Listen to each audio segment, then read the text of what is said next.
ಮೊಟ್ಟೆ ಎಲ್ಲ ಹೊಡಿಲಿಕ್ಕುಂಟು guys. ಸಾಕತ್ತಾಗಿರ್ತದೆ taste ಮೀನು ಸಾರು ಮತ್ತು ಈ ಮಳೆದಿರೋದು ಅಡ್ಡೆ.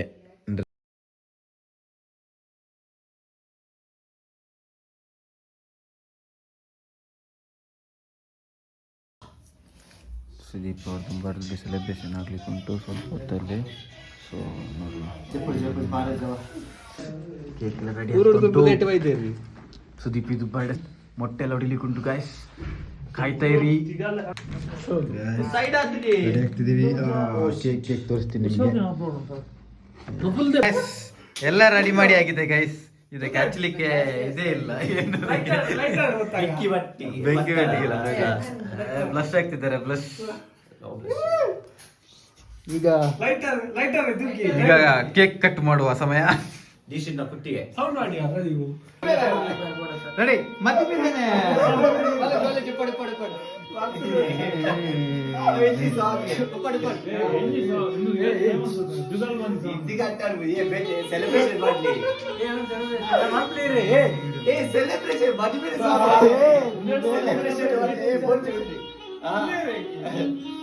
ಸೆಲೆಬ್ರೇಷನ್ ಮಾಡ್ಲಿ.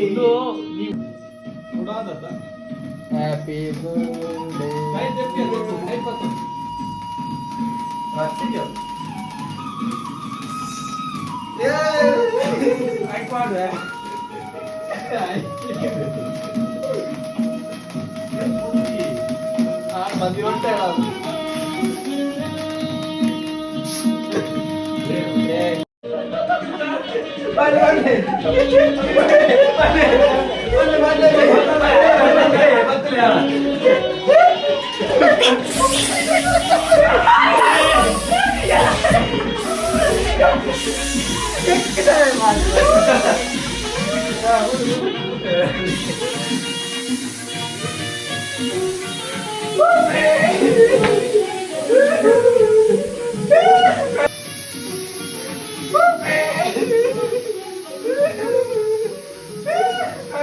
The next day. Good evening guys. ಇವತ್ತು ಊರಿಗೆ ಹೊರಟಿದ್ವಿ. ನಾನು ಅದು ದಿಶಿತ್ತು ಇವಾಗಷ್ಟು ಹೊರಟಿದ್ದು. 6:30 ಆಯಿತು. ಬನ್ನಿ ಹೋಗೋಣ. ಫಸ್ಟ್ ಮೆಟ್ರೋ ಸ್ಟೇಷನ್, ಅದಾದಮೇಲೆ ಡಿಮಾರ್ಟಿಗೆಲ್ಲ ಹೋಗ್ಲಿಕ್ಕೆ ಉಂಟು. ಅದಾದಮೇಲೆ ಡೈರೆಕ್ಟ್ ರೈಲ್ವೆ ಸ್ಟೇಷನ್ಗೆ ಬನ್ನಿ ಹೋಗುವ. ಇವಾಗ ಮೆಟ್ರೋ ಸ್ಟೇಷನ್ಗೆ ರೀಚ್ ಆದ್ವಿ. ನಾನು ಮತ್ತೆ ದಿಶಿತ್ತು. ಬನ್ನಿ ಹೋಗುವ. ಇಲ್ಲಿಂದ ಡೈರೆಕ್ಟ್ ಎಲ್ಲಿಗೆ ಅಂದರೆ ಡಿಮಾರ್ಟಿಗೆ ಹೋಗ್ಲಿಕ್ಕೆ ಉಂಟು. ಡಿಮಾರ್ಟ್ ಆದಮೇಲೆ ಡೈರೆಕ್ಟ್ ಬೈಯಪ್ಪನಲ್ಲಿ ನೋಡಬೇಕು ಅಲ್ಲಿಂದ ಸಿಗುತ್ತಾ ಇಲ್ವೋ ಅಂತ. ಬನ್ನಿ. ಅದಾರ್ನಿ ಗಾಯ್ಸ್ ಫೈನಲ್ ಆಗಿ ರೀಚ್ ಆದ್ವಿ. ಫೈನಲ್ ಆಗಿ ಯಶವಂತಪುರ ರೈಲ್ವೆ ಸ್ಟೇಷನ್ಗೆ ಬಂದಿದ್ದೀವಿ. 9:45ಗೆ ಟ್ರೈನ್. ಬನ್ನಿ ಹೋಗುವ. ಸಿಗ್ತೀನಿ ಇನ್ನು ಜನರಲ್ ಬುಕ್ ಸೀಟ್ ಸಿಗಬೇಕು, ನೋಡುವ.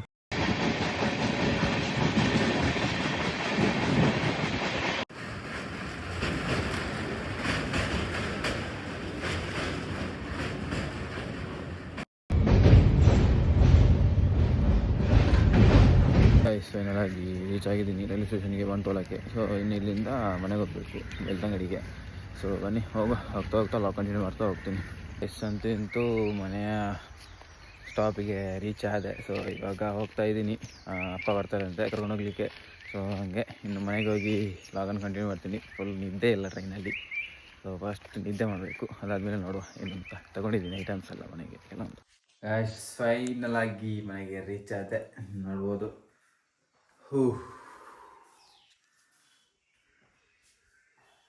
ಗೈಸ್ ಬೆಳಿಗ್ಗೆ ಬೇಗ ರೀಚ್ ಆಗಿದ್ದೆ. ಬೇಗ ಅಂದರೆ ಒಂದು 8 ಗಂಟೆ ಹೊತ್ತಿಗೆ. ಸೊ ಇವಾಗ ಮಲಗಿ ಎದ್ದು ಎಳ್ನೀರಿದೆ ಅಂತೆ. ಸೊ ಅದನ್ನು ಕುಡಿಬೇಕು ಇವಾಗ. ಸ್ವಲ್ಪ ರಿಫ್ರೆಶ್ ಫೀಲ್ ಆಗುತ್ತೆ, ತಲೆನೋವು ಆಗ್ತುಂಟು. ಬನ್ನಿ ಹೋಗುವ. ನೋಡಿ, ಅದನ್ನು ನಾವು ಅಲ್ಲಿ ಬೆಂಗಳೂರಲ್ಲಿ ಕುಡಿಬೇಕಂದ್ರೆ 40 ರೂಪಾಯಿ ಎಲ್ಲ ಕೊಡಬೇಕು. ಊರಲ್ಲಿ ಫ್ರೀಯಾಗಿ ಸಿಗ್ತದೆ ಮನೆಯಲ್ಲಿ. The next day. Good morning guys. So ಇವತ್ತು ಮನೆಯಲ್ಲಿ ಏನು ತಿಂಡಿ ಮಾಡಿದ್ದಾರೆ ಗೊತ್ತಾ? ಸೊ ಬೆಳಿಗ್ಗೆ ಬೇಗ ಎದ್ದು ಫ್ರೆಶ್ ಅಪ್ ಆಗಿ ಇವಾಗ ತಿನ್ನಲಿಕ್ಕೆ ಕೂತಿದ್ದೀನಿ. ನಿಮಗೆ ತೋರಿಸ್ತೀನಿ ಇವತ್ತಿನ ಸ್ಪೆಷಲ್ ಏನು ಅಂತ. ನೋಡಿ, ಇದಕ್ಕೇನಂತಾರೆ, ಬಾಳೆದ್ದು ಎಳೆದು ಅಡ್ಗೆ ಮತ್ತು ಮೀನು. ಸೊ ಇದು ಕಾಂಬಿನೇಷನ್ ಅಂತೂ ಸಾಕತ್ತಾಗಿರ್ತದೆ ಟೇಸ್ಟು. ಮೀನು ಸಾರು ಮತ್ತು ಈ ಬಾಳೆದೆಳೆದು ಅಡ್ಗೆ ಅಂದರೆ ತಿಂಡಿ. ಸೊ ಬನ್ನಿ ಬೇಗ ಮುಗಿಸೋಣ. ಅದಾದಮೇಲೆ ತುಂಬ ಕೆಲಸ ಉಂಟು, ಹೊರಗೆ ಹೋಗ್ಲಿಕ್ಕೆ ಉಂಟು, ಸ್ವಲ್ಪ ಗಾಡಿ ಎಲ್ಲ ಸರಿ ಮಾಡಲಿಕ್ಕೆ ಉಂಟು. ಸೊ ಹಾಗೆ ಬನ್ನಿ ಇದನ್ನು ಬೇಗ ಮುಗಿಸಿ ಹೋಗುವ. ಸತತ 4 ತಿಂಗಳಿಂದ ನಂತರ ತೆಗೆದಿದ್ದೀನಿ ಗಾಡಿನ. ನೋಡಿ ಎಷ್ಟು ದಿವಸ ಆಯಿತು ಅಂತ. ಇವಾಗ ಸ್ಟಾರ್ಟ್ ಆಗ್ತದೆ ಇಲ್ಲ ಅಂತಲೂ ಗೊತ್ತಿಲ್ಲ. ನೋಡುವ ಏನಾಗ್ತದೆ ಅಂತ. ರಿಪೇರಿ ಮಾಡಿಸ್ಬೇಕು ಮತ್ತು ತರಬೇಕು ಇವತ್ತು ಬೆಂಗಳೂರಿಗೆ. ಅದೇ ಇರೋದು ಟಾಸ್ಕು. ಬನ್ನಿ. ಸ್ಟಾರ್ಟ್ ಆಯಿತು ಅಂತೂ ಬ್ಯಾಟ್ರಿ ಫುಲ್ಲು ಡೌನ್ ಆಗಿದೆ. ನೋಡುವ ಇನ್ನೇನೆಲ್ಲ ಸರಿ ಮಾಡಲಿಕ್ಕೆ ಸಿಗ್ತದೆ ಅಂತ. ಬನ್ನಿ ನೋಡುವ. ವಿಷಯ ಅಂತಂದರೆ ನನ್ನ ಫ್ರೆಂಡು ಬರ್ತಾನೆ ಇವಾಗ. ಅವನು ಊರಲ್ಲಿದ್ದಾನೆ, ರಜೆಯಲ್ಲಿದ್ದಾನಂತೆ. ಸೊ ಅವನನ್ನು ಕರೆದಿದ್ದೀನಿ ಹೋಗುವ ಅಂತ, ಫ್ರೀ ಇದ್ದಾನೆ ಅಂತ. ಸೊ ಬನ್ನಿ ಹೊರಡು. ಅವನು ಅಲ್ಲಿ ಅವ್ನ ಮನೆ ಹತ್ರ ಕಾಯ್ತಿದ್ದೀನಿ. ನಾನು ಇವಾಗ ಹೋಗ್ತಾ ಇದ್ದೀನಿ ಅವನ ಮನೆ ಹತ್ರನೇ. ಸೊ ಅಲ್ಲಿಂದ ಅವನನ್ನು ಪಿಕ್ ಮಾಡಿಕೊಂಡು ಡೈರೆಕ್ಟ್ ಬೆಳ್ತಂಗಡಿಗೆ ಗಾಡಿ ರಿಪೇರಿ ಮಾಡಿಸಲಿಕ್ಕೆ. ಏನಾಗಿದೆ, ಕೆಲವೊಂದು ಸಮಸ್ಯೆ ಇದೆ ಚಿಕ್ಕದು. ಬ್ಯಾಟ್ರಿ ಎಲ್ಲ ಚೇಂಜಸ್ ಮಾಡಲಿಕ್ಕೆ ಉಂಟು, ನೋಡಬೇಕು. ಇದೊಂದು ಸ್ವಲ್ಪ ಖರ್ಚು. ಅದಾದಮೇಲೆ ಬೇರೆ ಏನು ಪ್ಲ್ಯಾನು ಗೊತ್ತಿಲ್ಲ ಇವತ್ತು ಏನಾಗುತ್ತೆ ಅಂತ. ಏನು ಪ್ಲ್ಯಾನ್ ಇದೆ ಅಂತಲೂ ಗೊತ್ತಿಲ್ಲ, ನೋಡುವ. ಮತ್ತು ಕಂಟಿನ್ಯೂ ಮಾಡ್ತೀನಿ ವ್ಲಾಗ್ನ ಮುಂದೆ ಹೋಗ್ತಾ. ಬಂದ್ವಿ ನನ್ನ ಮನೆಗೆ. ಅಯ್ಯಲ್ಲ ಸೈಕಾಯ್ಸ್. ನೋಡಿ ನಮ್ಮ ಊರು ಎಷ್ಟು ಚಂದ ಅಂತ. ಗಡೈಕಲ್ಲೆಲ್ಲ ಕಾಣ್ತದೆ ನಮ್ಮ ಮನೆಯಿಂದ ಹತ್ತಿರ, ತುಂಬ ಹತ್ತಿರ. ಗಡೈಕಲ್ಲೆಲ್ಲ ಆಗಿ ನಾವು ಹೋಗೋದು. ಇಲ್ಲಿಗೆ ಬನ್ನಿ ಟ್ರೆಕ್ಕಿಂಗಿಗೆ, ಸಖತ್ತಾಗಿರ್ತದೆ ಎಕ್ಸ್ಪೀರಿಯನ್ಸ್ ಎಲ್ಲ. ಏನು ನಾವು 4-5 ಸರಿ ಹೋಗಿ ಆಗಿದೆ. 5 ಸತಿ. ನೀವು ಸಹ ಬನ್ನಿ ನಮ್ಮ ಜೊತೆ. ನೀವರಿಗೆ ಹೋಗುವ ಆದರೆ ಮತ್ತೆ ಮೇಲೆ ಇವತ್ತು ಹೋಗ್ತೀವಿ, ಇಲ್ಲದ್ರೆ ಇಲ್ಲ. ಎಲ್ಲ ರಿಮೂವ್ ಮಾಡಿದ್ರು. ಫುಲ್ಲು ಫ್ಲಾಟ್ ಆಗಿತ್ತು. ಹೇರ್ ಸ್ಟೈಲ್ ನೋಡಿ ಗೈಸ್, ಹೇರ್ ಸ್ಟೈಲ್ ಸೈಕ್ ಆಗಿದ್ದಾನೆ. ಟೈರ್ ಚೇಂಜ್ ಮಾಡಿತ್ತು, ಇವಾಗ battery change guys. Battery change ಮಾಡಿತ್ತು ಇವಾಗ. ಮತ್ತೆ ಬ್ರೇಕ್ ಇದ್ದು ಮತ್ತೆ ಸ್ವಲ್ಪ ಬೇರೆ ಕೆಲಸ ಉಂಟು, ಅದು ಮಾಡಲಿಕ್ಕೆ ಹೋಗ್ತಿದ್ವಿ. ಟೈರ್ ಆವಾಗಲೇ ಚೇಂಜ್ ಮಾಡಿದ್ವಿ, ಇವಾಗ ಬ್ಯಾಟ್ರಿ ಚೇಂಜ್ ಆಯಿತು. ಇವಾಗ ಅದೆಲ್ಲ ಸರಿ ಆಯಿತು. ಇನ್ನೊಂದು ಪೆಂಡಿಂಗ್ ಏನಂದರೆ ಇಂಜಿನ್ ಆಯಿಲ್ ಚೇಂಜ್ ಮಾಡಬೇಕು ಅಂತ ನೋಡಬೇಕು. ಅದಾದಮೇಲೆ ಎಲ್ಲ ವೇಟಿಂಗ್.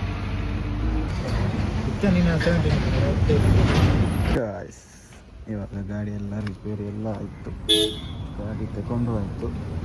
ಸೊ ನೋಡಿ ಹೆಲ್ಮೆಟ್ ತಗೊಂಡೆ, ಹೊಸ ಹೆಲ್ಮೆಟ್ ಎಲ್ಲ ಆಯಿತು. ಹೆಲ್ಮೆಟ್ಟೆಲ್ಲ ಸೆಟ್ ಆಯಿತು. ಗಾಡಿ ಟೈರ್ ಚೇಂಜ್ ಮಾಡಿತ್ತು, ಎಲ್ಲ ಚೇಂಜ್ ಮಾಡಿತ್ತು. ಇನ್ನು ಹೊರಡ ಗೈಸ್ ಹೋದಕ್ಕೆ ಪೂರ ಉಂಟು. ಹೋದ ಕೆಲಸ ಎಲ್ಲ ಆಯಿತು. ಗಾಡಿ ಹೆಲ್ಮೆಟ್ ಇಜ್ಜ ತೈಕ್. ಗಾಡಿ ಟೈರ್ ಚೇಂಜ್ ಆಯಿತು, ಬ್ಯಾಟ್ರಿ ಚೇಂಜ್ ಮಾಡಿದೆ, ಮತ್ತೊಂದು ಹೊಸ ಹೆಲ್ಮೆಟ್ ತಗೊಂಡೆ. ಬೇರೆ ತನ್ನ ಹೊಸತ್ತು ತಗೊಂಡು. ಸೊ ಆಯಿತು. ಇನ್ನು ನಾಳೆ ಅಲ್ಲ, ನಾಳ್ದು ಬೆಂಗಳೂರಿಗೆ ಡೈರೆಕ್ಟ್. ಸಿಗೋ, ಕಂಟಿನ್ಯೂ ಮಾಡ್ತಾ ಹೋಗ್ತೀನಿ. ಇವತ್ತೆಲ್ಲಾದರೂ ಹೋಗ್ಲಿಕ್ಕಿದ್ರೆ ನೋಡುವ ಏನಾಗುತ್ತೆ ಅಂತ. ಗೈಸ್ ಇವಾಗ ನಾನು ಅಕ್ಕನ ಮನೆಗೆ ಹೊರಟಿದ್ದೀನಿ. ಸೊ ಫುಲ್ ಜೋಶ್, ಯಾಕಂದರೆ ಅಕ್ಕನ ಮಗು ಜೊತೆ ಆಡ್ಬೋದು. ಸೊ ಅದಕ್ಕೆ ನಾನು ಮತ್ತೆ ಅಮ್ಮ ಹೊರಡ್ತಿದ್ದಾರೆ. ಆಯಿತು, ಹೊರಡ್ತೀವಿ ಸಂಜೆ. ಇವಾಗ ಇಲ್ಲಿಂದ ಸ್ವಲ್ಪ ಕಿಲೋಮೀಟರ್ಸ್ ಇದೆ ದೂರ, ಪುತ್ತೂರು ಸೈಡ್ ಹೋಗಬೇಕು. ಸೊ ಬನ್ನಿ ಹೋಗುವ. ನಿಜನ ಹಾಯ್ ಬನ್ನಿ.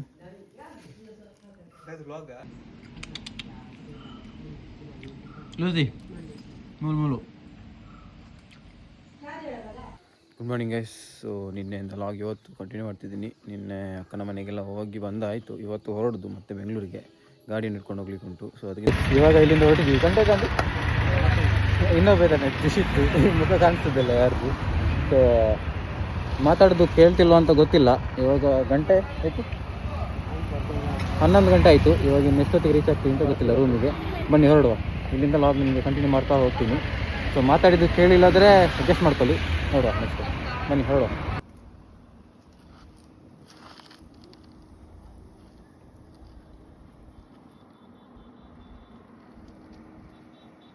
ಇವಾಗ ಅಣ್ಣಪ್ಪ ಸ್ವಾಮಿ ಅಲ್ಲಿಗೆ ರೀಚ್ ಆದ್ವಿ. ಇದು ಎಲ್ಲರೂ ಚರ್ಮಡಿ ಘಾಟಿಂದ ಹೋಗುವಾಗ ಇಲ್ಲಿ ಕೈ ಮುಗಿದು ಪ್ರಸಾದ ತಗೊಂಡು ಹೋಗ್ತಾರೆ. ಸೊ ಹಾಗೆ ನಾವು ಬಂದ್ವಿ. ಆಯಿತು, ಇನ್ನು ಇಲ್ಲಿಂದ ಹೊರಡುವುದು. ನೋಡಿ ದಿಸ್ ಇಸ್ ಫುಲ್ ಸೈಕ್. ಇನ್ನು 12 ಗಂಟೆ ಆಯಿತು ಇಲ್ಲಿಗೆ ರೀಚ್ ಆಗುವಾಗ. ಇನ್ನು 6-7 ಗಂಟೆ ಆಗ್ಬೋದು ಬೆಂಗಳೂರಿಗೆ ರೀಚ್ ಆಗೋದು. ನೋಡುವ, ಇಲ್ಲಿಂದ ಇನ್ನೂ ಹೊರಡುವ.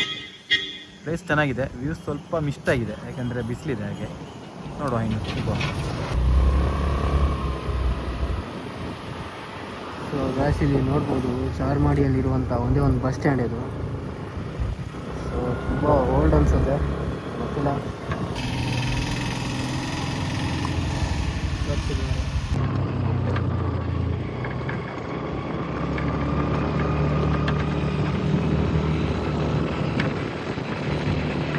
ಇವಾಗ ಕೊಟ್ಟಿಗಾರ ರೀಚ್ ಆದ್ವಿ, ಜೋಳ ತಿಂತಿದ್ವಿ ನಾನು ಟಿಶಿತ್.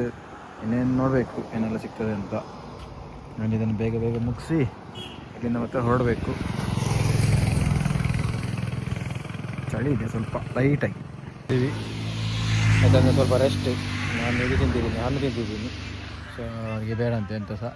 ಫೈನಲ್ ಆಗಿ ರೀಚ್ ಆದ್ವಿ ನಾನು ಮತ್ತು ದಿಶಿತ್. ಟೋಟಲ್ ಆಗಿ 8 hours ಜರ್ನಿ ತಗೊಳ್ತು. ಅಂದರೆ ತುಂಬ ಸ್ಟಾಪ್ ಅಲ್ಲಲ್ಲಿ ನಿಂತು ರೆಸ್ಟ್ ತಗೊಂಡು ಬಂದಿದ್ದು. ಸೊ ಹಾಗೆ ಫೈನಲ್ ಆಗಿ ಇವಾಗ 7 ಗಂಟೆಗೆ ರೀಚ್ ಆಗಿದ್ವಿ. 11 ಗಂಟೆಯಿಂದ ಇವಾಗ 7 ಗಂಟೆಗೆ, ಬೆಳಗ್ಗೆ 11 ಗಂಟೆಯಿಂದ 7 ಗಂಟೆಗೆ ರೀಚ್ ಆಗಿದ್ದು.